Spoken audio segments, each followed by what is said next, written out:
3 से 4 मिनट की तो आजान है, लोग अखंड पाठ करते हैं, उस पर कोई कुछ क्यों नहीं कहता?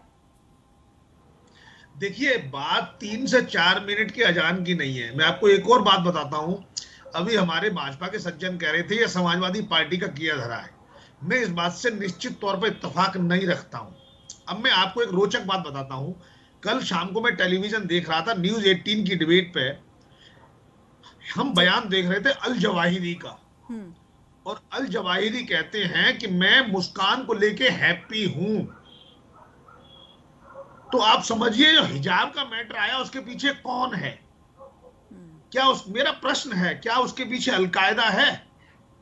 या इस तरीके से, किस तरीके से चीजों को सेंसेशनलाइज करके प्रेजेंट करना, इसके पीछे कहीं विदेशी ताकत तो नहीं है? आप उस बच्ची की बात कर रहे हैं जो पूरी तरह से बुर्का और नकाब में, उसकी एक तस्वीर सामने आई थी, और जो आतंकी अल जवाहिरी, उसने उस पर कमेंट किया था। हाँ, बिल्कुल। तो और मजे की बात क्या है, जब उस डिबेट पर एक मुस्लिम धर्म गुरु उस पर जो जवाब देते हैं, तो चैनल के एंकर ने बड़े स्पष्ट तौर पर पूछा, क्या इनकी बात गलत है या सही है? तो वो 2-3 बार कंफ्यूज होते दिखे, और एक बार भी उनके मुंह से ये नहीं निकला कि ये गलत है या सही है। ठीक इसी तरीके से जो मुस्कान के फादर हैं, उनका बयान आज के समाचार पत्रों में देख रहा हूं, तो वहां भी यही देख रहा हूं। वो ये कह रहे हम अल जवाहिरी को नहीं जानते। इस देश में ऐसा कौन सा पढ़ा लिखा टीवी देखने वाला व्यक्ति है जो ओसामा बिन लादेन और अल जवाहिरी को नहीं जानता? स्टोरी कुछ और है। इसके पीछे ये है किस तरीके से अपना माहौल बनाया जाए। हाँ, समाजवादी पार्टी इस सब में अपना राजनीतिक लाभ लेती हुई दिखती है, और इसीलिए वो भड़का रहे हैं बर्क साहब जैसे लोगों को, कैसे वो इस तरीके से बयान दें जिससे कि पूरे देश में समाजवादी पार्टी जैसी पार्टियां ही मुसलमानों की एकमात्र रहनुमा नजर आए। सही मायनों में बात यह है, मतलब यहाँ पर भी वोट बैंक पॉलिटिक्स ही है। सियासतदान इसीलिए कूदते हैं कि यहाँ पर भी वोट बैंक पॉलिटिक्स ही है, अपने वोट बैंक को खुश रखे, बार बार इस तरह की बातें कहें, जहां सूट नहीं करता वहां संविधान को बीच में ले आए, इस तरह आकलन कर रहे हैं आप। दानिश कुरैशी जी, जवाब दीजिए। अल जवाहिरी आपने तो नाम सुना ही होगा, तो अल कायदा से जुड़ा एक आतंकी, हिजाब का पक्षधर है। एक बच्ची की फोटो जो कि पूरी तरह से हिजाब और बुर्के में, उसे देखकर वो खुश होता है और कहता है मैं मुस्कान की तस्वीर देखकर खुश हूं। मतलब जिन बातों को वो सपोर्ट करते हैं, अब क्या भारत में उसकी मुखालफत की जाएगी? आप तो क्या कह रही हैं? आप एक बात समझिए, मैं जितना जानता हूं उसके बारे में, जो आपके टीवी माध्यम से देखता हूं, तो शायद वो भी मुसलमान है। तो आप समझिए, वो रोजा रखता होगा तो क्या इस देश के मुसलमान रोजा नहीं रखेंगे? वो हज करता होगा तो क्या देश का मुसलमान हज नहीं करेगा? वो ज़कात देता होगा तो क्या इस देश का मुसलमान? बात ये है कि मुस्कान की तारीफ उसने की है, वो उसका लुकआउट है। ये मैटर हमारे देश का है, और मुस्कान जैसी बच्चियां और बेटियां अपने हक के लिए सुप्रीम कोर्ट तक पहुंची हैं। बात उस पर करिए। अगर उसके विरोध में आप अगर उसके विरोध में, जवाहिरी के विरोध में अगर आप मुस्कान का विरोध करेंगे तो ये नाजायज। मुस्कान का विरोध नहीं हो रहा है यहाँ पर, मुस्कान का विरोध नहीं हो रहा है यहाँ पर। यहाँ विरोध उस मानसिकता का हो रहा है जो अपने देश में बने नियम कानून को तोड़ करके केवल और केवल मजहब पर आधारित मांग रखती है और अशांति फैलाने की कोशिश करती है। और दुर्भाग्य की बात है, देश के बाहर बैठे इस देश के दुश्मन इसका फायदा उठाने की कोशिश करते हैं। जवाहिरी का विरोध में आप मुसलमानों का विरोध करेंगे तो बर्दाश्त नहीं होगा। मुसलमानों का विरोध नहीं हो रहा है यहाँ पर, या उस विचारधारा का विरोध हो रहा है, उस मानसिकता का विरोध हो रहा है जो अपने देश के संविधान को किनारे करके देश के दुश्मन जिस परिस्थिति का फायदा उठाना चाहते हैं, और आप जैसे लोग इस तरह की दलीलें देकर उनको खुश करते हैं, मुस्कुराने का मौका दे रहे हैं आपकी भारत में किस तरह की बातें हो रही है, किस तरह की दलीलें दी जा रही हैं। मनीष गुप्ता, क्या मुस्कान का मामला कोर्ट में नहीं है? बताइए तो, हिजाब का मामला कोर्ट में नहीं है? अरे यही तो कह रहा हूं ना। तो आप अल जवाहिरी को कहिए कि अल जवाहिरी हमारे मामलों में दखल मत दो, हम हिंदुस्तानी हैं, हम हिंदुस्तान के मामलों में दखल ना दो। आप जाके लड़िए, हम काहे लड़े? हम काहे उसके बीच में कूदे? हम तो मुस्कान के समर्थक हैं, और सुप्रीम कोर्ट में मैटर है, सुप्रीम कोर्ट का जो फैसला है वो मानेंगे। जवाहिरी की आपको मानिए तो मानिए, हमको तो बड़ी भी नहीं है उसने क्या बोला है। और ठीक है, आप सुप्रीम कोर्ट की बात कर रहे हैं, लेकिन हिजाब को लेकर कर्नाटक हाई कोर्ट का जो फैसला है कि इंस्टीट्यूशंस में अलाउ नहीं किया जा सकता, तो उसके बावजूद भी क्यों आंदोलन छेड़े जा रहे हैं? और कौन सी सियासी पार्टियां हैं जो उन आंदोलनों के पीछे खड़ी हुई हैं? मनीष गुप्ता। बिल्कुल बिल्कुल, देखिए, जहां आपने भी बिल्कुल ठीक कही कि जहां मौका लगे संविधान की आड़ ले लो, जहां मौका लगे धर्म की आड़ ले लो, जहां मौका लगे हमारे धर्म की पालन की आड़ ले लो, और जहां मौका मिले अपना जहां बहुमत इकट्ठा हो जाए वहां उस तरीके से करो। अरे भाई, जब 10 बजे हमारे जागरण बंद हो सकते हैं, डीजे बंद हो सकता है, तो अजान पर भी सेम रूल एप्लीकेबल हो। अरे 10 बजे बाद कौन सी अजान होती है? 10 बजे बाद कौन सी अजान होती है? एक बार तो बताइए आप, आस्था से एक बार पूछिएगा 10 बजे बाद कौन सी अजान होती है? मुझे एक अजान बता दे जो 10 बजे बाद होती है।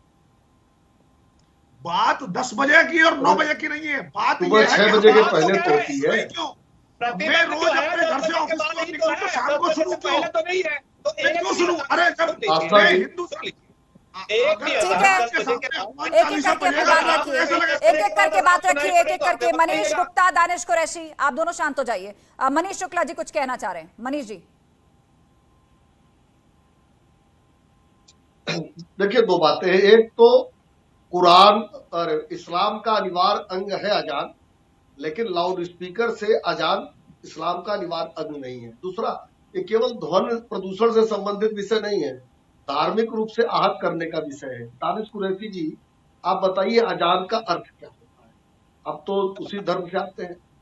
अजान का अर्थ ये नहीं है कि अल्लाह ही महान है, केवल अल्लाह के अतिरिक्त कोई भी इबादत के योग्य नहीं है, यही तो कहते हैं अजान में।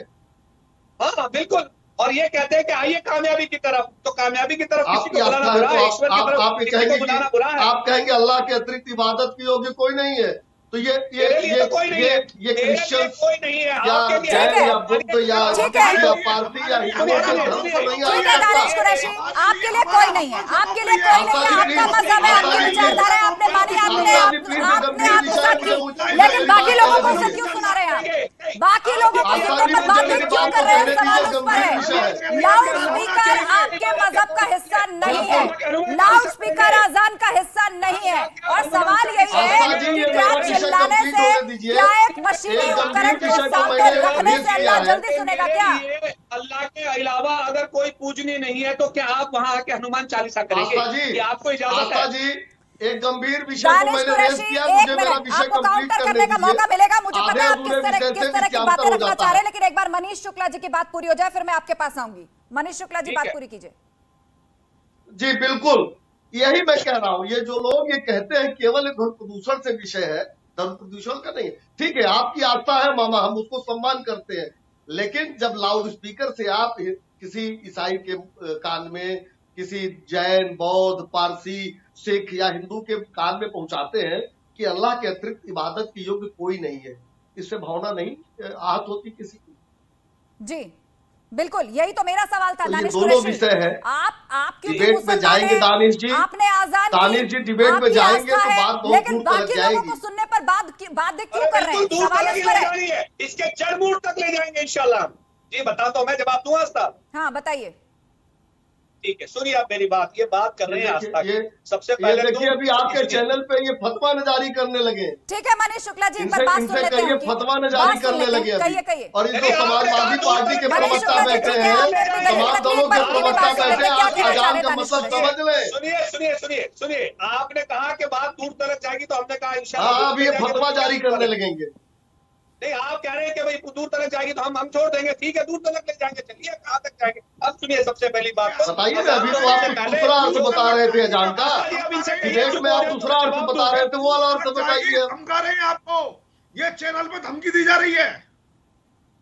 एक मिनट, एक बार दानिश कुरैशी को साफ साफ बोलने दीजिए ताकि दर्शक सुन ले कि वो क्या कहना चाह रहे हैं, वो किस तरह जस्टिफाई करना चाह रहे हैं अपनी बात को। कहिए दानिश कुरैशी। पहले मैं आपको एक बात बताऊं, आप ये बताइए कि अगर जगराता में या नॉर्थ में कोई अगर क्या बोलते हैं ये प्रोग्राम चल रहा है कोई हिंदू समाज का, तो क्या इसका मतलब ये है कि जबरदस्ती किसी के कान में कुछ परोसा जा रहा है? अरे जिसकी आस्था है वो जाएगा, अजान के लिए जिसकी आस्था है वो जाएगा, तो आपको जाएगा तो मिल बैठ के वही अजान करेगा ना, या लाउड स्पीकर लगा के 3 किलोमीटर की आगे की आबादी को सुनाएगा, उसे डिस्टर्ब करेगा? कंप्लीट कर दीजिए मेरी बात। वहाँ तो हर धर्म के लोग रहते हैं इलाके में, सुनिए, वो क्यों बात है सुनने के लिए? सवाल इस पर है, अजान का विरोध नहीं हो रहा है यहाँ पर। अरे सुनिए मेरी बात, जिस धर्म के लोग रहते हैं, अगर किसी को भी दिक्कत है, मैंने पहले भी कहा था जी कि किसी को भी दिक्कत है तो वो कानूनी प्रक्रिया करेगा या हनुमान चालीसा के लिए उसी कानूनी प्रक्रिया के बाद ही तो दानिश जी ये निष्कर्ष निकला है। उसी कानूनी प्रक्रिया के बाद तो इलाहाबाद हाईकोर्ट, मद्रास हाईकोर्ट, महाराष्ट्र में कार्रवाइयां हो रही है, डेसिबल नापे जा रहे हैं स्पीकर्स के। उसी के तो विरोध में कहा जा रहा है कि नफरत फैलाई जा रही है समाज में, देश में हिंसा हो सकती है।